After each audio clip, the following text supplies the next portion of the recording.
یہ سب باتیں جو کلام کے اندر لکھی ہیں آپ اپنی زندگی میں دیکھتے آ رہے ہیں. خلا میں نہ جانے کیا کیا تبدیلیاں رونما ہو رہی ہیں.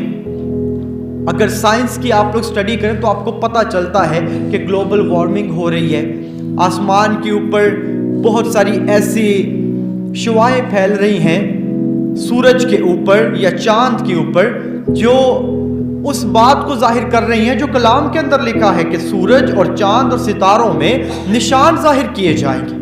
یہ ساری تبدیلیاں جو رونما ہو رہی ہیں یہ آسمان پر خداوند یسوع مسیح کی آمد کی طرف اشارہ کرتی ہیں کہ سب تبدیلیاں ہمیں خداوند یسوع مسیح کے لیے آگاہ کر رہی ہیں.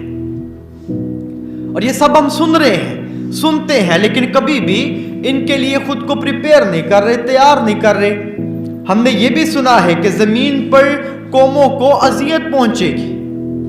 آپ جنگ و جدل کے حالات دیکھتے ہیں، ایک قوم دوسری قوم کے اوپر چڑھائی کر رہی ہے، اور یہ بھی علامت ہمارے سامنے بیان ہو گئی ہے. ہم سمندر اور اس کی لہروں کے شور سے گھبرا جاتے ہیں جب کبھی سونامی کا ذکر سنتے ہیں، یا جو اکثر کراچی کے جن دنوں میں پانی بھر رہا ہوتا ہے سمندر کے اوپر تو ہم لوگ دعائیں کر رہے ہوتے ہیں، پریشان ہوتے ہیں کہ بھئی کہ پانی سطح سے اوپر نہ آ جائے اور شہر کو تباہ نہ کر دے. یہ لہریں، یہ تبدیلیاں، یہ ہمارے لیے نشان ہیں. کیا ہم لوگ ان نشانوں کے اوپر غور کر کے کبھی سوچتے ہیں کہ مجھے اب خداوند یسوع مسیح کے قریب جانا ہے اور مجھے اس کی قربت حاصل کرنے کے لیے خود کو تبدیل کرنا ہے؟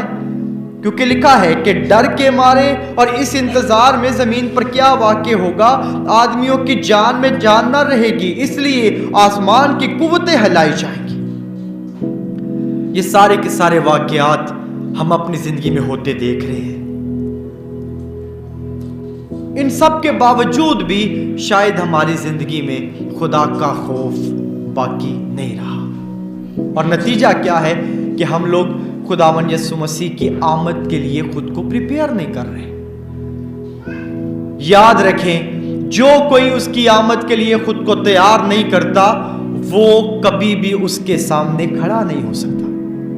یہ میرے الفاظ نہیں ہیں، یہ کلام کے الفاظ ہیں. کلام کے اندر لکھا ہے، واضح طور پہ بیان کیا گیا ہے کہ پس اپنے آپ کو سنبھالو، ایسا نہ ہو کہ تمہارے دل عیاشی اور نشہ بازی اور اس زندگی کی فکروں سے سست ہو. ہم لوگ جس ڈگر پہ چل رہے ہیں وہ ہمیں آسان لگتی ہے کیونکہ اپنے دل کو عیاشی کی طرف ہم نے گامزن کیا ہے. جو زمین کے اوپر ہو رہا ہے وہ ہمیں لبھاتا ہے، وہ ہمیں اچھا لگتا ہے، لیکن کلام یہ بیان کرتا ہے کہ خود کو سنبھالنے کا یہ وقت ہے. ہمیں خود کو جھنجھوڑنا ہے، ہلانا جلانا ہے، سنبھالنا ہے کہ ہم لوگ گناہ کی زندگی سے نکل کر اب خداوند یسوع مسیح کے لیے خود کو تیار کریں.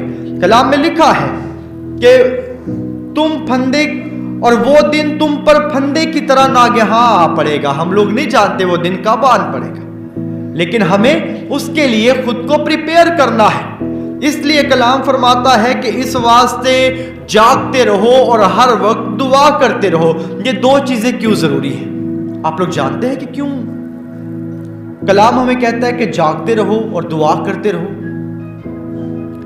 ہمیں اپنی نجات کے اس مکمل کام کے لیے جس میں خداوند ہمیں بچانے کے لیے اپنے ساتھ لے کے جانے کے لیے پھر سے آنے والا ہے، ہمیں اس کے لیے اپنے آپ کو ایوری ٹائم الرٹ رکھنا ہے، جاگتے رہنا ہے، اپنے خداوند یسوع مسیح کا انتظار کرنا ہے. اور انتظار خالی باتوں سے نہیں بلکہ دعا کرتے ہوئے.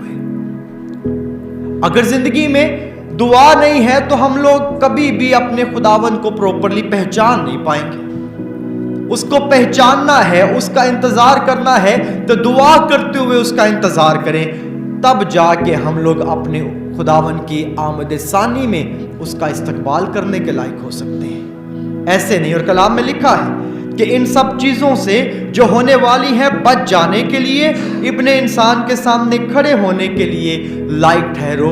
اور کیسے پاسبل ہے؟ جب ہم لوگ جاگتے رہیں گے اور دعا کریں گے.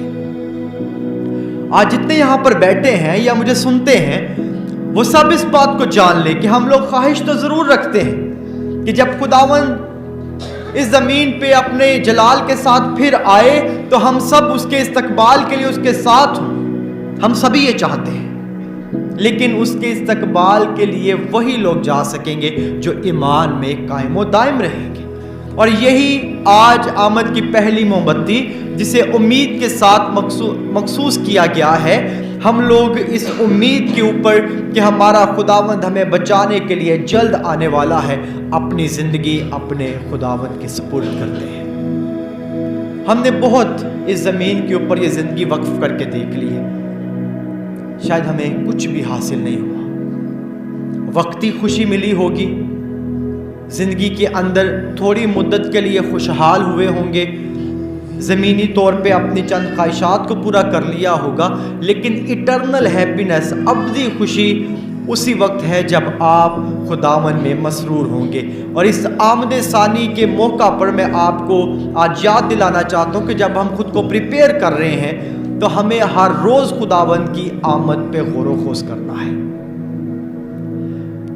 خداوند ہر روز بھی آپ کی زندگی میں آتا ہے. اس نے کہا تھا کہ دنیا کے آخر تک ہر روز میں تمہارے ساتھ ہوں. کیا آپ ہر روز یسوع کو اپنی زندگی میں آنے دے رہے ہیں؟ اگر وہ آپ کو روحانی طور پہ آپ کی زندگی میں روز آ رہا ہے، تب جا کے آپ اس کے آمد ثانی کے وقت میں اس کے روبرو دیکھنے کے لائق ہوں گے. آج ہم نے پہلا قدم خداوند یسوع مسیح کی آمد کے لیے تیار ہونے کے لیے رکھ لیا ہے. جتنے یہاں پر بیٹھے ہیں یا مجھے سنتے ہیں، یاد رکھیے کہ ان 24 دنوں میں آپ نے ہر روز خداوند یسوع مسیح کے ساتھ وقت گزارنا ہے. یہ جو آپ نے سفر شروع کیا ہے، یہ سفر ایسا نہ ہو کہ بیچ میں آپ لوگ ایک دن کم کر دیں، جی ہم لوگ کل دعا کر لیں گے، جی پرسوں کر لیں گے، جی اس کے بعد کر لیں گے. ایک دن دعا کا ناغہ کیا تو سمجھ لیں آپ خداوند سے دور ہوتے جائیں گے.